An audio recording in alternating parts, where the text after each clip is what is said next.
Mary Magdalene stands out as one of the most enigmatic figures in biblical history. She was a close witness to both the life and death of Jesus and was entrusted with special knowledge that was later shared through the Gospel of Mary. Although this gospel isn't part of the official Bible today, it was cherished by early Christian communities and is one of the most distinctive Gnostic texts. While the exact date of its composition remains uncertain, some sources suggest it was written as early as the 2nd century AD. Was Mary Magdalene the foremost of Christ's apostles? In this episode of Secret Origins, we'll explore a different perspective on Mary, inviting you to draw your own conclusions. Welcome. In recent decades, the Gospel of Mary has gained renewed attention, largely thanks to Dan Brown's bestseller, The Da Vinci Code. Brown suggests that this gospel provides evidence that Mary Magdalene and Jesus Christ were deeply in love, possibly even married. Did the Roman Catholic Church know about this secret relationship and intentionally conceal it? According to Brown, this could be the case, but how much of this is true? Does the Gospel of Mary offer historically accurate details about the relationship between Jesus and Mary Magdalene? Were they romantically involved, or was Mary simply a devoted follower and student of sacred knowledge? The Gnostic Gospel of Philip mentions that 3 women were always by the Lord's side: Mary, his mother, her sister, and Magdalene, known as his companion. It says that the Lord loved Mary Magdalene more than all the other disciples and frequently kissed her. Seeing this, the other disciples asked, "Why do you love her more than us?" To which the Savior replied, "Why don't I love you like her?" But who was Mary Magdalene really? Much of what we know about her comes from later Christian traditions rather than the Bible itself. For instance, there is no evidence in the New Testament that Mary Magdalene was a harlot. The story in Luke 7:36-50 speaks of a sinful woman who anoints Jesus' feet with precious ointment. But this woman is not identified as Mary Magdalene. In fact, Mary Magdalene is a significant figure in Christianity, being one of the first to witness both the empty tomb and the resurrected Jesus, as described in all 4 Gospels: Matthew, Mark, Luke, and John. It was only later that Christian tradition conflated Mary Magdalene with the sinner in Luke's account, possibly to downplay her importance. The Gospel of Mary, though written from Mary Magdalene's perspective, is not believed to have been authored by her. The style, grammar, and theology of the text suggest it was written no earlier than the 2nd century AD, long after Mary's time. The manuscript we have is a 5th century Coptic Egyptian version, likely translated from an earlier Greek or possibly Syrian text. Some theories even suggest it has ancient Bulgarian origins. This gospel is unique in that it is the only gospel, canonical or non-canonical, attributed to a woman. Mary Magdalene was regarded as Jesus' favorite disciple and had many followers, particularly among 2nd century Christians. The Gospel of Mary reveals that Mary Magdalene had visions and conversations with Jesus that were not shared with any other disciple. Jesus imparted to Mary a special kind of knowledge, considering her worthy of this unique gnosis. The Gospel of Mary consists of 4 brief dialogues that provide profound insights into Jesus' teachings, the role of apostleship, and the special status of Mary Magdalene among the disciples. As a typical Gnostic text from the 2nd century, it is rich in Gnostic theology and cosmology and can be seen as an apocalypse, a term derived from the Greek word meaning unveiling, usually referring to secret knowledge. However, it also offers a distinctive understanding of the metaphysical principles underlying Jesus' teachings. This makes it a foundational text for anyone seeking divine wisdom. The Gospel can be divided into 2 main sections. The first part presents a conversation between the resurrected Jesus and his disciples, where he addresses their questions about matter and sin and provides his final teachings and guidance. At one point, Peter asks him, "Since you have explained everything to us, tell us this. What is the sin of the world?" Jesus responds, "There is no sin, but it is you who create sin when you act in ways that are like the nature of adultery, which is called sin. This is why the good came into your midst, to restore every nature to its root." This teaching suggests that sin is not a universal force, but something that arises when we act against the good within us, following desires that lead us away from our true nature. Jesus continues saying, "This is why you are sick and dying, because you love what deceives you. He who achieves will achieve." He explains that many develop a misguided passion rooted in an excessive attachment to material things, creating a desire that lacks true substance because it is drawn to what opposes our higher nature. This results in inner turmoil. Jesus advises, "This is why I have told you to find contentment within your heart, and if you become discouraged, rest in the image of your true self. He who has ears to hear, let him hear." The first part concludes with Jesus giving his final farewell to the disciples, warning them to beware of those who might mislead them and commissioning them to go forth and spread the gospel. After Jesus departs, the disciples are filled with sorrow, but Mary steps forward to encourage them. "Beware of those who may deceive you, saying, 'Here,' or 'Behold there,' for the Son of Man is within you. Follow him. Those who truly seek him will find him."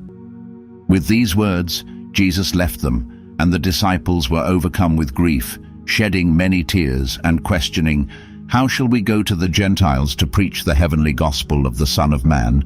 If they did not spare him, how will they spare us?" Mary then rises, greets them, and reassures her brothers, "Do not grieve and do not doubt, for his grace will be with you all and will protect you. Let us praise his greatness, for he has prepared us and made us fully human." Interestingly, the Gospel of Mary highlights that Jesus teaches that the nature of matter will eventually return to its essence, its root. This means that the good within each of us will ultimately be restored to the highest good, and salvation will be granted to all. The second part of the Gospel of Mary begins with Peter acknowledging that Jesus loved Mary Magdalene more than any other woman and asking her to share the teachings of the Savior that she remembers, but they do not. He says, "Sister, you know that the Savior loved you more than the other women. Tell us the words of the Savior that you remember, the ones you know, but we do not, nor have we heard them." Mary responds, "What has been hidden from you, I will now reveal." She begins to share her experience. "I saw the Lord in a vision," she says. "I told him, 'Lord, I saw you today in a vision.' He answered, 'Blessed are you because you did not waver at my sight, for where the mind is, there is the treasure.' I then asked him, 'Lord, when someone contemplates a vision, do they see it with their soul or with their spirit?' The Savior replied, 'They see it neither with the soul nor with the spirit, but with the mind that lies between the two.'" Here we see the first Hermetic principle: all is mind. The world is mental and everything exists in unity. All that exists is part of the One, and the One encompasses all that is.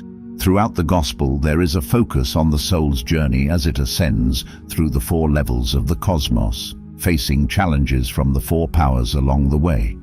The Gospel teaches that knowledge is the key to overcoming these powers, ultimately leading to salvation.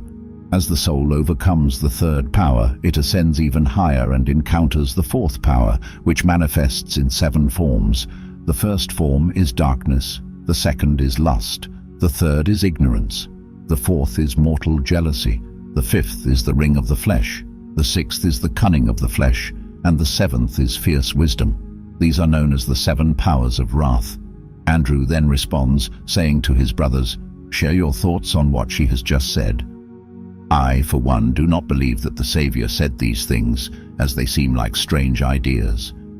Peter joins in, questioning whether Jesus really spoke privately with a woman and not openly with them, asking, "Are we now to listen to her? Did he truly prefer her over us?"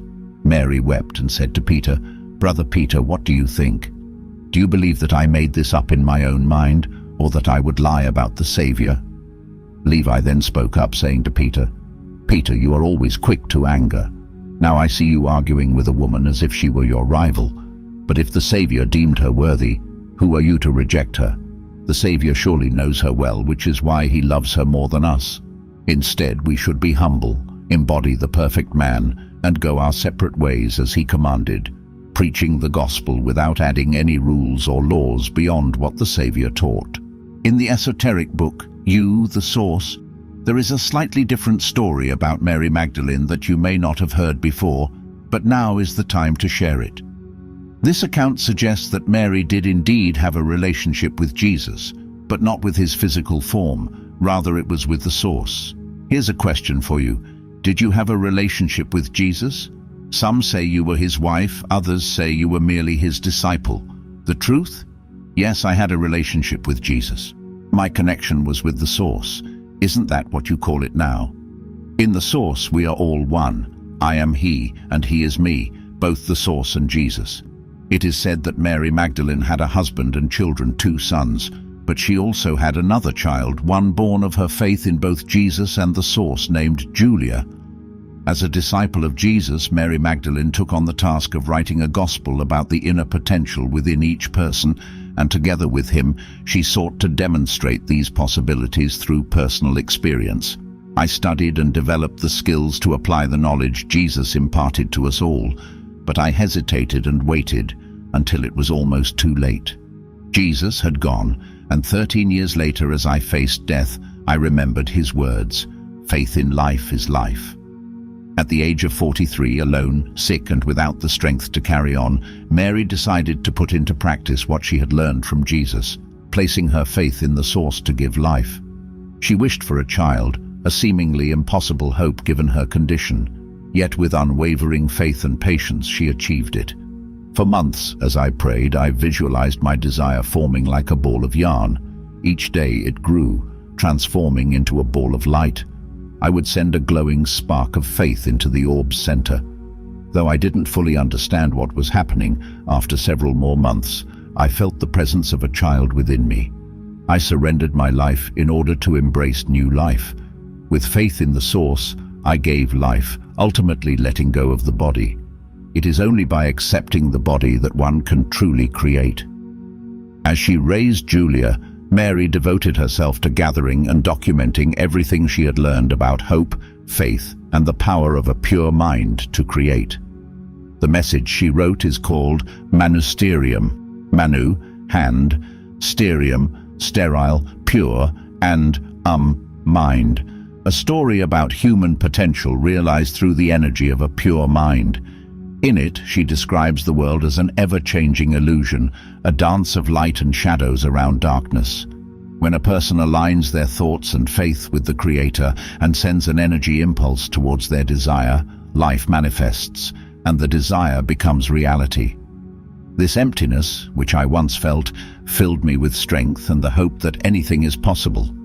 The impulse that sparked the birth of life resides within everyone. Every impulse, when sent with the same faith, manifests itself, and each of us has the power to create further. She describes this creative process as a cup where faith and emptiness meet. The cup is both full and empty. When someone seeks to create, the fullness overflows into the emptiness, and that emptiness is filled with your faith, becoming the miracle you've been waiting for. This cup, the Holy Grail, symbolizes the means by which each person becomes a creator. By merging with him, you create the world with all your love. You'll come to understand that creation is simply the impulse of your thoughts. To make this happen, one must surrender the body while also fully embracing it, merging with the impulse and the emptiness that defines you, the pure belief that you can, that you are, that this is all there is. And remember this cup, believer, it is real. It's fascinating that Mary, often labeled as a harlot and who believed she could no longer bear children, is the very one who discovers how to unite with the source and become a creator. When we combine this with the Gospel of Mary, we find clear, practical guidance for this sacrament. The most remarkable part is that this achievement is within everyone's reach. What Mary learned, experienced, and documented is a testament that combines the wisdom of Jesus with practical results accessible to all. In this way, everyone can become the source and the creator of their own reality. He who has eyes to see will. He who has a mind to reflect will understand. He who has a soul to feel will grasp the truth. So, is the Gospel of Mary Magdalene historically accurate about her relationship with Jesus? The truth is, we may never know for certain. What we do know is that the Gospel of Mary provides a unique perspective on the life and teachings of Jesus, written from the viewpoint of a woman who was deeply respected and revered in early Christian communities. Although the Gospel of Mary was once considered a significant and cherished text among early Christians, it was eventually excluded from the New Testament and condemned as heretical by the Roman Catholic Church. Despite the debates and controversies surrounding it, Mary remains a vital figure in Christianity and continues to inspire people worldwide. Her story reminds us of the power of faith, love, and perseverance, and her legacy encourages us to seek a deeper understanding of ourselves and our place in the world. Ultimately, what we choose to accept and believe is a matter of our free will. After all, everyone has the right to their own beliefs.